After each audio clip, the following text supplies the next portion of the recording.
Hey everybody, it's Kelly. Welcome back to another episode of Ask a Therapist. Today we are tackling biphobia again. Today I want to address to you a couple of myths about bisexuality that have been made very clear to me in the last couple of weeks on a personal and professional level, and tell you why those are myths. Because as has become very clear recently through other social media apps, people seem to not understand these things. Number one, to be bisexual does not mean you're polyamorous. You do not have to be polyamorous to consider yourself bisexual, right? Those are not the same thing. The thing is, just because you have the capacity to be attracted to more than one gender or one gender expression does not mean that you always are and that you always need that relationship with multiple genders and gender expressions and multiple people. Listen, this idea is connected so tightly to the idea that bisexual people just can't make up their mind, so they need to switch it up or have lots of everything in order to feel fulfilled. Those are different things. Another one, that if someone is bisexual and you are interested in them, you are now competing with everyone out there. I want to be gentle about this, and I feel frustration about this argument when it is an argument. When it's a concern, when it's a fear, I completely get it. When it's a statement of, I won't date a bisexual person because I don't want to be in competition with everybody in the world, that's a you problem.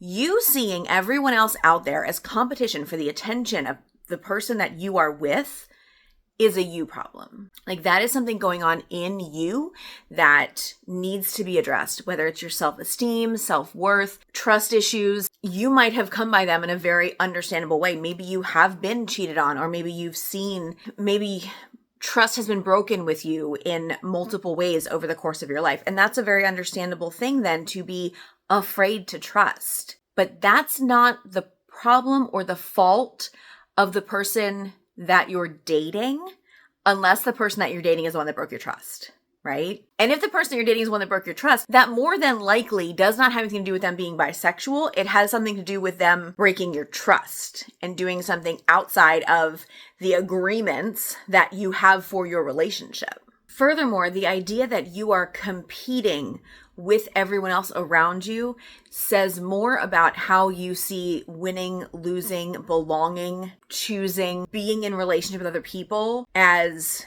possession than it says anything about your partner or potential partner. Those are things that I would advocate you looking at very closely, because your relationship should be more than that. You deserve more than that in a relationship than to feel like you are in competition with other people. Ever. The next one is the myth that your partner owes it to you to disclose that they are bisexual. This is what got me in trouble a couple of weeks ago, and I am not retracting what I said in any way. Do I wish I hadn't posted what I posted?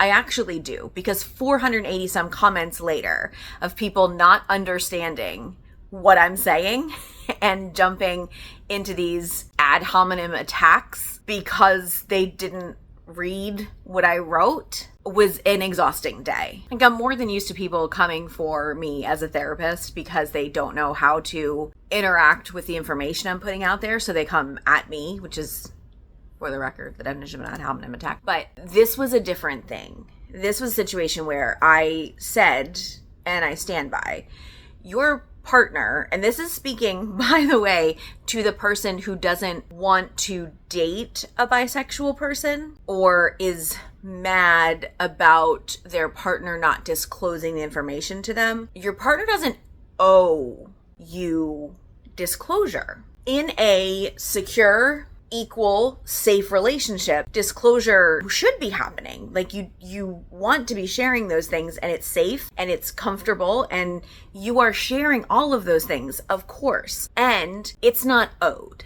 Like, that's what I'm saying. Sharing information is not owed, and you don't get to demand information from your partner. That's not a thing, because you don't have rights to your partner's thoughts. You don't have rights to your partner's body.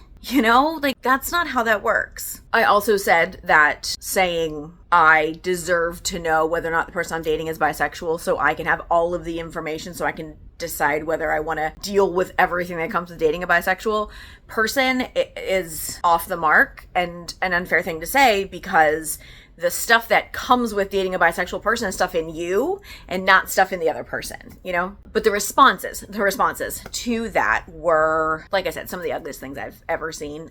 And I've been on social media for a hot minute. But the problem was what everybody was responding to was you're telling people to keep things from each other, and you're telling everybody to lie. You're telling people to lie to their partners. And I very much wasn't. But that's not the point. Point here is that disclosure is not owed because information is never owed. Like, it's just not. So when you feel like you owe it to your partner to tell them, that can often come from a place of assuming that you need to apologize for your identity or make sure they're okay with who you are. And it is unfortunate that we're in a situation right now, society-wise, that there are some people who feel like they need to do that because they feel like they need to put it out there up front, because so many people will essentially say, oh, you're bisexual? Okay, never mind. Men who are bisexual hear this much more often than anyone else does, because people have all sorts of assumptions about men who are bisexual that are completely untrue. They're just not true. But here we are. Okay, the next assumption is that bisexual people are only bisexual when they are not in a relationship. And by that, I mean, if a bisexual man is in a relationship with a woman, he is now straight. If a bisexual woman is in a relationship with a woman, she is now a lesbian. That's not how that works. They're still bisexual. Are there things that come with the understanding of what their relationships look like? Absolutely. And I don't want you to misunderstand what I'm saying. I, as a woman who is bisexual, am married to a woman.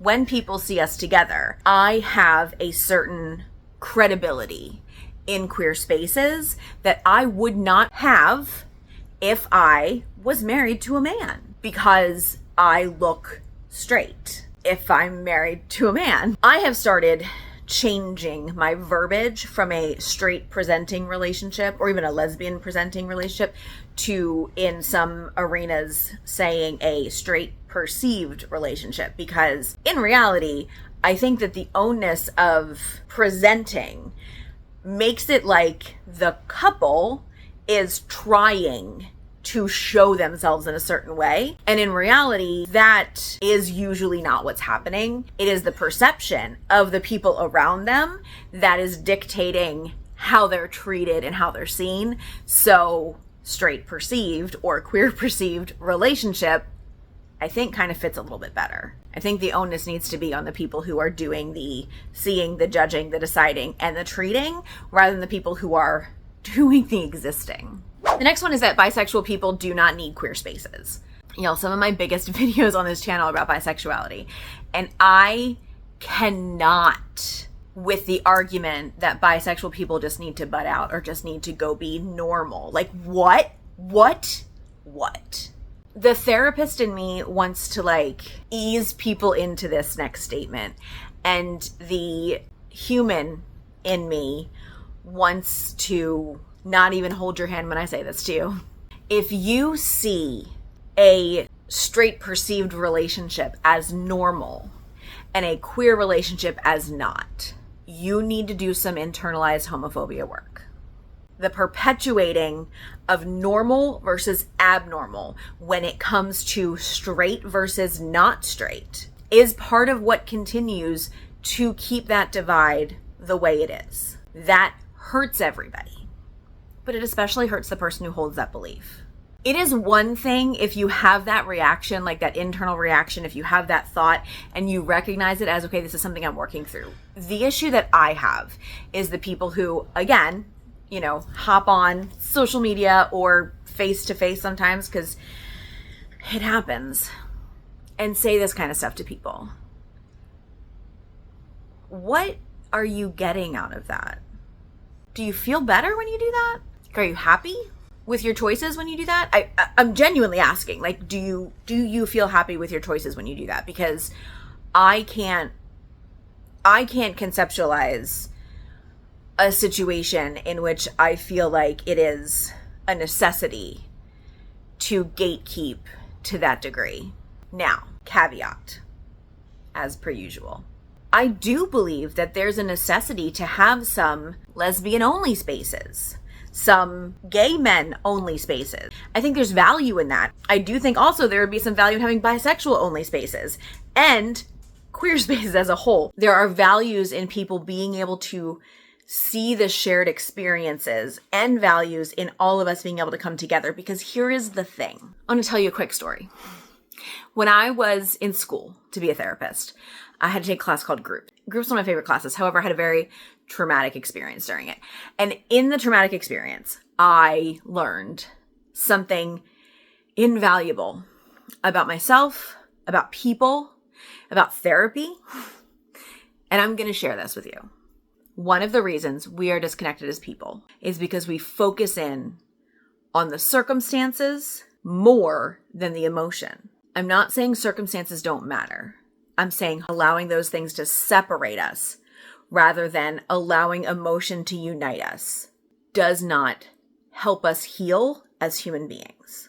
Within the LGBTQI plus community, we all know on some level what it's like to exist in a world that's not made for you and that tells you that you are wrong and not okay and you don't belong. So sharing space with other people who have that emotion, there's value in that. And again, that's not to say there's not value in those divided out spaces within the community too. Obviously, there's value in that.